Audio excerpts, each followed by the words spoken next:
Thưa quý vị cùng các bạn, Thanh Long Vlog xin tiếp tập 8 Tận Thế và Hội Long Hoa. Cuộc tổng hợp tư tưởng các đạo giáo, Cơ Đốc giáo, Phật giáo, Cao Đài giáo, Phật Thầy Tây An, Phật giáo Hòa Hảo, các bậc dị nhân và các nhà bác học. Chương 8 tiếp theo, những lời tiên tri. Đọc qua các sấm giảng của ông Sư Vải Bán Khôi, trải qua ông Ba Thới cho đến Đức Huỳnh giáo chủ, ai cũng nhận thấy có nhiều đoạn nói về thời gian rất phù hợp nhau, mà phù hợp cả sấm của Trạng Trình nữa. Trong sấm Trạng Trình có đoạn viết: Long Vĩ xà đầu khởi chiến tranh, can qua xứ xứ khổ đau binh, Mã Đề Dương Cước anh hùng tận, thân dậu niên giang kiến thái bình. Lời ông Sư Vải Bán Khôi: Mèo kêu nghe tiếng ai bi, quân thần phụ tử siết chi ưu phiền, rồng bay sao xuyến nào yên, rắn bò giáp giới đảo điên dương trần. Chừng nào có ngựa có lân, có quy có phụng, có quân có thần, hay là năm mẹo tháng mẹo chưa buồn, năm mẹo tháng hợi lỵ tuôn dầm về. Vậy mà chưa thấy ủ ê, trung ương rồng lộn ê hề thay nhi.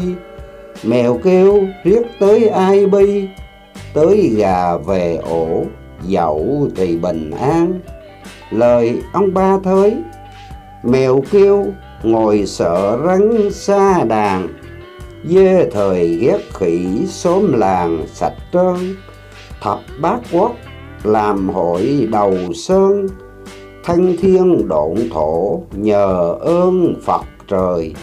Lời ông Đức Huỳnh giáo chủ: Mèo kêu bá tánh lao sao, đến chừng rồng rắn máu đào chỉn ghê. Con ngựa lại đá con dê, khắp trong trần hạ bốn bề gian nan.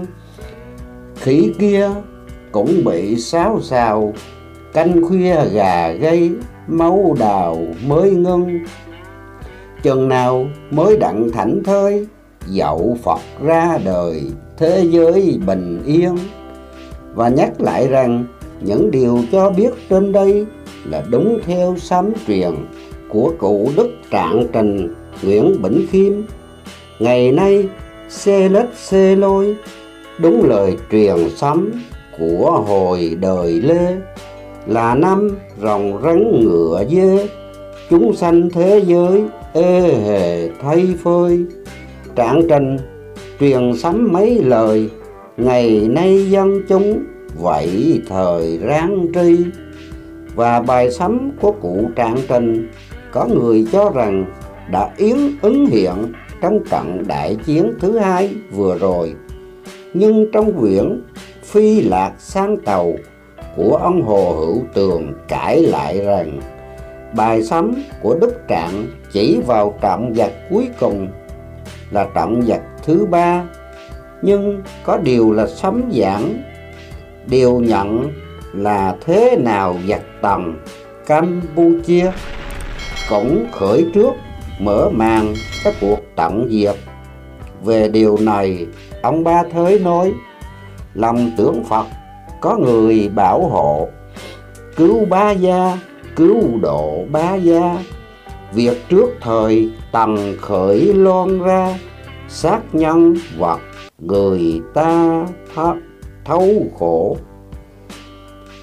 Tứ Thánh cũng có nói: Để rồi cuộc loạn quốc quân Tần, biết cho Tứ Thánh bắt vần hay không.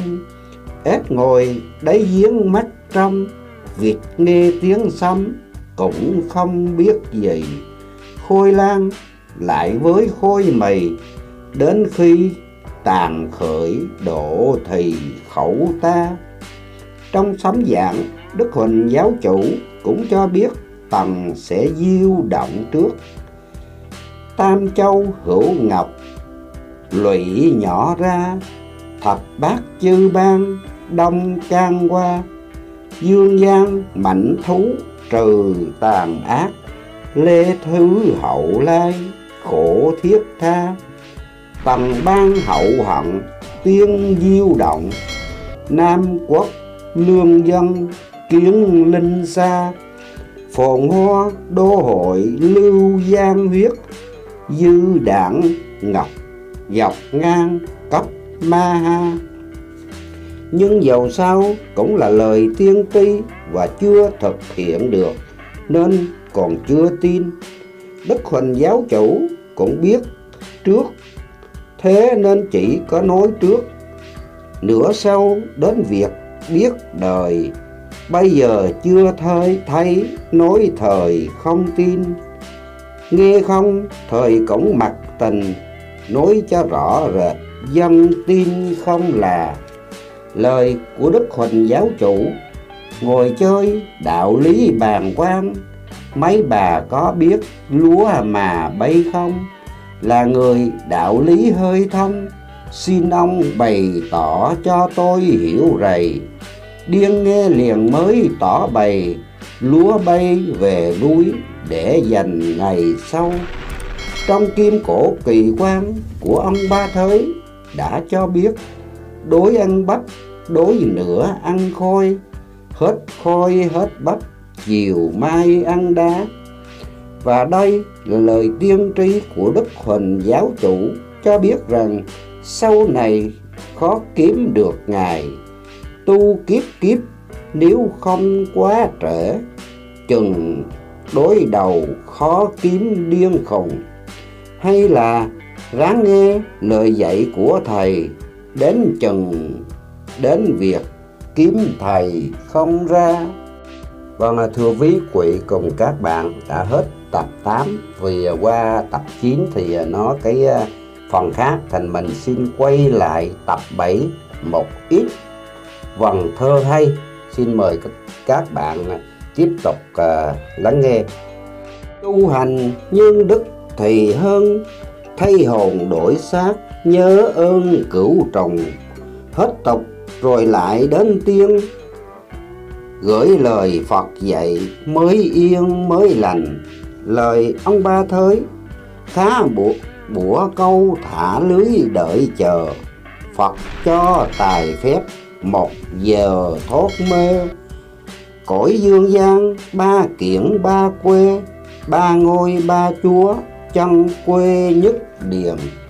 Thương cho người sống ít thác nhiều, linh đơn Phật rưới mai chiều hóa tiên.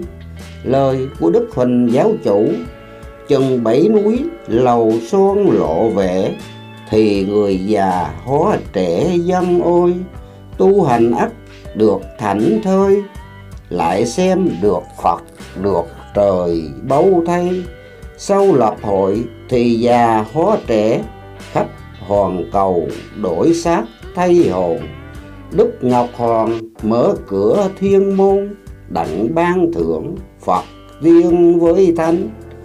Cố ngữ hằng ghi thẩm khổ đa, tận diệt nhân gian trật tiên khoa. Lão giả hậu quy nhân ấu giả, ly kỳ thiên địa dĩ thiên la. Lời của sư vải bán khôi, Phật trời nói chẳng sai lời. Long Hoa là hội Phật trời lập ra cái hội Long Hoa. Chọn người tu niệm đặng rầy bao nhiêu, chọn lựa coi thử ít nhiều. Người lành kẻ dữ còn tiêu kẻ nào. Minh vương xuất đế ngôi cao, lập đời thượng cổ anh hào hiền lương. Chọn người cửa Phật mến thương, đặng giao mối nước cho vương Minh Hoàng. Lời ông Ba Thới, Phật thâu phép chư quốc chư hầu, quy lai thuyền nội ứng hầu Phật vương.